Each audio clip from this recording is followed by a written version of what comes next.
kingdoms. There are different kingdoms in Thailand, including Cambodia and Burma. Sila yung naglalaban-laban. Okay? Kung sino yung pinakamalakas na kaharian. At ang isang naging, sa kwento nila, ang isang naging tagapagligtas daw nila ay nasa isang katauhan ng isang unggoy. Ito yung tumulong sa kanila na para mapagtagumpayan nila yung ibang mga kaharian. Kaya ito sa village na ito, dito sa Nakunsawan village, merong table doon na napakahaba. At every morning, early morning, araw-araw, yung mga tao naghahatid ng mga pagkain. Prutas, mga gulay, mga niluto nila. At makikita mo ang unggoy. Sabi nila 10,000 monkeys, no, yung ano nila. Pero pag nakita nyo po, hindi na kayo makalakad. Nakatayo kayo sa isang tabi. Pag naglakad ka, maaapakan mo ang unggoy. Ganun karami ang unggoy sa lugar na ito. And you can just imagine how these people worship their gods. Ganun katindi. Minsan kalubutan ka, naglalakad kami, makakita ka sa isang tabi, merong tao na nakaluhod, sinasamba ang puno. Sinasamba ang poste. Di ba sa atin, pagtatawanan mo, bang klaseng taong ito? Okay? But ganoon katindi ang kabulagan nila pagdating sa katotohanan. These people, they are fainted and scattered abroad. Yes? No? Nakikita natin sa paligid natin, nakikita natin yung mga tao iyan, masaya, nagiinuman, nag-happy-happy. Pero ang kanilang spiritual na buhay, they are fainted and scattered abroad. Let us see the condition of the people. They are longing for hope. They need hope. They need life, buhay. Yan ang kailangan ng mga tao ito. Verse 37, tignan po natin. Then saith he unto his disciples, the harvest truly is plenteous, but the laborers are few. When Jesus Christ said the harvest, ang mga ani. So ang Panginoong Jesucristo did not look at them only as lost people. Hindi lamang nakikita ng Panginoon ng mga taong ito bilang mga taong ligaw. Nakikita niya ang mga taong ito na they are already ready for eternal doom. Kung titignan natin ang tao, paano ba natin tignan ang tao? Pag nakita mo ba ang tao, there's always a question in your mind, ligtas na kaya ang taong ito? Ang taong ito kaya nakarinig na ng Ebanghelyo ng Panginoong Jesucristo? Ang taong ito kaya ay tumanggap na sa Panginoon bilang Panginoon at tagapagligtas na kanyang buhay?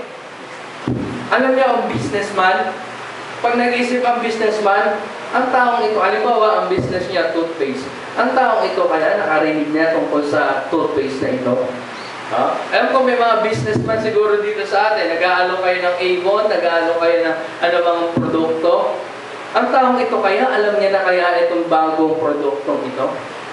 No? Pag naglalakad-lakad tayo, naka-experience na siguro tayo na mayroong kakatok sa bahay natin, ma'am, gusto ko pong ibahagi ang bagong produktong ito. Yun ang kaisipan ng mga businessman at mga ito.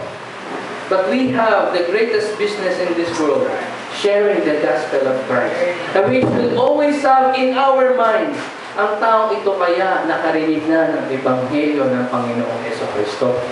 Paglabas natin, nakita natin ang mga tao sa ating kapaligiran, sa paligid ng ating bahay. Ang taong ito kaya ay nakapakinig na ng Ebanghelyo ng Panginoong Jesucristo. Let us see the consummation of the people, sabi ng Panginoon. When Jesus Christ looked at them, hindi lamang nakita ng Panginoon ang kanilang kalagayan sa kinaharap, kundi nakita rin ng Panginoong Jesucristo yung kanilang kalagayan sa hulihan, na sila ay parurusahan ng Diyos. Yun ang nakita ng Panginoong Jesucristo dito. When Christ saw these people, they saw Him, that they are the object of God's eternal condemnation. They are the object of God's wrath. Pag nakita natin ang mga tao, tignan natin sila. Hindi lamang kung ano ang kalagayan nila sa ngayon, kundi ang kalagayan nila sa panginaharap, na sila ay patutungo sa walang hanggang kaparusahan sa impyerno. That is the consummation of the people. Ang kanilang hangganan na sila ay husgahan ng Diyos at sila ay mapapunta sa walang hanggang kaparusahan sa impyerno. But here, let us see Christ. Tingnan natin ang binigay sa atin ng Panginoon. The Lord that gave us methods. In verse 38, sabi dito, "Pray ye therefore the Lord of the harvest that He will send forth laborers into His harvest." What are the methods our Lord Jesus Christ gave us? Ito yung method na pinakita sa atin ng Panginoon. God or Christ gave us the insight to see the problem. Merong problema. Ang problema ay hindi ang harvest. Ano ang problema? Sabi doon, the laborers are few. The laborers are few. Onti lang yung laborers. Hindi naman problema ang harvest. There will always be a harvest. Laging merong harvest. Anywhere you go, there will always be a harvest. There will always be a harvest in Antipolo. There will be always a harvest in Metro Manila. There will be always a harvest in Philippines. There will be always a harvest in Thailand, in Bangkok, in Cambodia, in every place you go. There will be always a harvest. But the problem is the laborers are few. Kulang ang mga manggagawa. So nakita natin, hindi problema ang harvest.